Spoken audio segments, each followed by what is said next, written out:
people hereby gathered, Nana, Honorable, the chairperson for this occasion, the executives of the SBD, and every one of us here.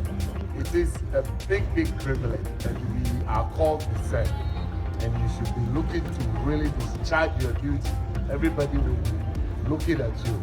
We are here to support you, and on this note, I think we would gladly lift this thing together for the inauguration of the Senya Beraku Diaspora. Hereby inaugurated. Thank you for the assistance, everyone.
Anaba now SBD nya atumtufo ne ka wa nyumna meti we futu ka semfe o se SBD yadama se na se SBD so se mo se yanya mama ya be ya mamo nyame tumi nti ya be ya amamo bon sempa ma Senya Beraku Music Union omo representative na EBPA omo ya de papa omo ajiji yeni Yeti to me ya invited guests na dingi chisnina ya dodo achi ako sunflower sabre edu afa eposum you I'm your MC Kinsley Kenneth Otime sabre meche mo ade ama PRO na Kenneth Esigu Brown nanya etwaso no ode amaye don semuchi amapa Lay Babentum of the Senya Beraku Diasporas Council and his members.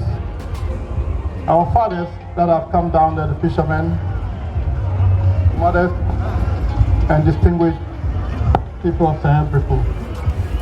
Good afternoon again. Please, if you're expecting me to go through another round of speech, I'm sorry, that's not what I'm going to do. I know the time is fast spent, and I'm not going to take that opportunity. I'm here to talk a little bit about, or to respond some of the speeches that have been made. And I will start with that of Professor Isibu. Yes, he called for unity, and we do need unity among us. Or to let you know that we want to work towards the hospital. We know there is a difficult act, we see this as a challenge from many places, and we have decided to take on those challenges. And that will link me into what the Honorable MP, Mrs. Gisela, has said, that it is a soft tax. And the best we can do it is take it into phases. Yes, we will work towards that. We will employ modern means of project management. We will employ modern means of looking at things where some agile means of development into this to see how we can handle it. Already, you hear from our honorable architect some of the strategies that we have developed, which we are going to take to construct the hospital itself, which is in 3 phases. Bentum, we are glad for you to let us know some of the problems that we have been facing with the previous organization that have tried to do things in Senya. We are surely going to keep our eyes open to see that things are worked out in the right way, and also keep that coordination and cooperation with people that will help us the best way, and the state can secure the best way of handling this material. At this time, we have heard about our mission. Our vision, as we said from the beginning, or as has been said from the beginning, is not just the hospital. There are multiple things in the pipeline, so we cannot mention all of them over here now, due to time. But the hospital is what I've been chosen at the moment. Our mission is to concentrate on that, and that concentration and focus, we are calling upon you, and everyone over here. People from within Senya Beraku and people within the diaspora, people everywhere, to help. To help. We need that vision from many of you who do have it already. Yes, the core group thought about it, dreamt about it, and decided that it is about time that we approach the problem in Senya Beraku through unity and through stop initiative, which we have started. But this cannot come out if we don't have the support. And the support can only come out from every one of us.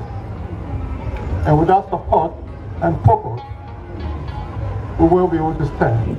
And the last thing I would like to talk about is protection. We need that protection from the government officials that are governing us. We need that protection for the chieftaincy.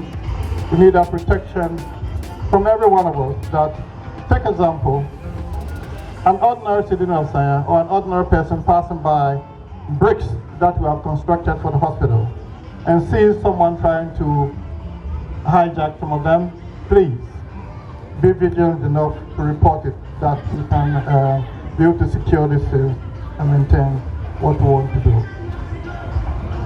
As I said, I'm not here to give my speech, and I would like to end on this and call upon our architect, John Tiffy.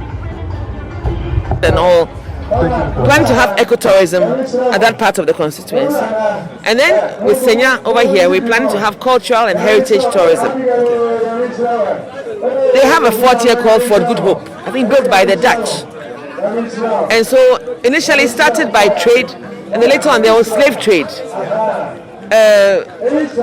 Slave trade, as a lot of coastal communities which had forts and castles also had. So there's that diaspora, that part of the diaspora that left as slaves, and during the year of return, some people came here saying that they originated from here, which is fine. But this function right now is for those who are Senyas and live outside Ghana. So they've been about over 30 countries, and they have formed an association which they want to help the community. I just in my speech asked them that I would like them to be tourism ambassadors for their own town.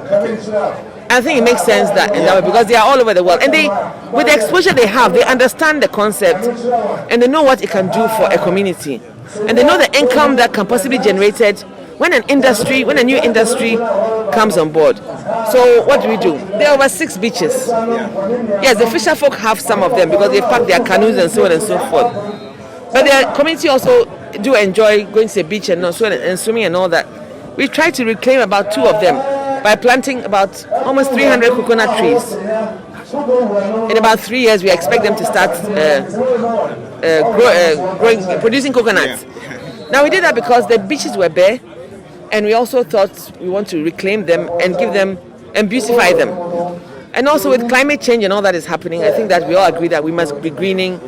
So during the Greening Ghana, when the government had the Greening Ghana project, we took advantage and also did that in 2 places. And we have some old ladies who clean the beaches every day to keep it clean. So it's creating employment as well. It's creating employment. It's also creating awareness of keeping the environment clean. So that is one aspect of it. The other aspect is that you see all these pragyas and all these means of transport around. We are trying to draw out a tourist map right now. We are trying to draw up a tourist map of Senya Beraku, so that we'll be able to show the tourist locations.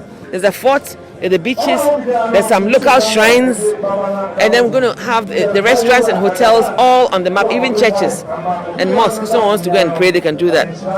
So it takes a bit of time to put all these things together. The next thing we're also going to have is a stakeholders engagement. That to be between Museums and Monuments Board and the community, because we are looking at if we can convert the fort or have a museum which tells the story of Senya. Because there is a story. Once you see a fort, you know something happened here. And so if you're able to put that storyline together, and I've already spoken to Mr. Kowansa, who is the son of the soil, he's from here, about such a museum. So with these discussions, we're having these discussions. I've met the Chief Director of the Ministry of Tourism to have discussions again on that. We're going to discuss that further. Eventually, we'll put all the pieces of the puzzle together and then now market Senya as a tourist town, tourist destination, tourist town. It starts as a tourist town when you get all the elements. So you have the attractions, you have the places where people can sleep and stay over. We have which is the hotels and even Airbnb. I'm sure eventually Airbnb will also pick up over here. Once you have the accommodation, then you have to find the food. Where will people eat? The right restaurants, cafes, street bars, chop bars, whatever. And then bars, because people, by the time you've gone around town to see all the sights, you would want to have something to eat, something to drink and all that. And then you have to move around. And then we're also trying to develop an art and craft market. So that people come to Senya, they don't just leave without buying anything. You have to buy something. You can't take all the money to Accra. We have to keep some of the money in the town. Sure. You understand? Yeah. So when we have the local art and craft market, there are quite a few. I've even spoken to some artists over here. You see these gentlemen here, they are musicians. So there's a little bit of the piece of the cake for everybody. And then also, local cultural groups can also have their own gigs in the evening and that sort of thing. So there's quite a bit that we want to do. We have to put the whole system and the structure together, and we are working on that.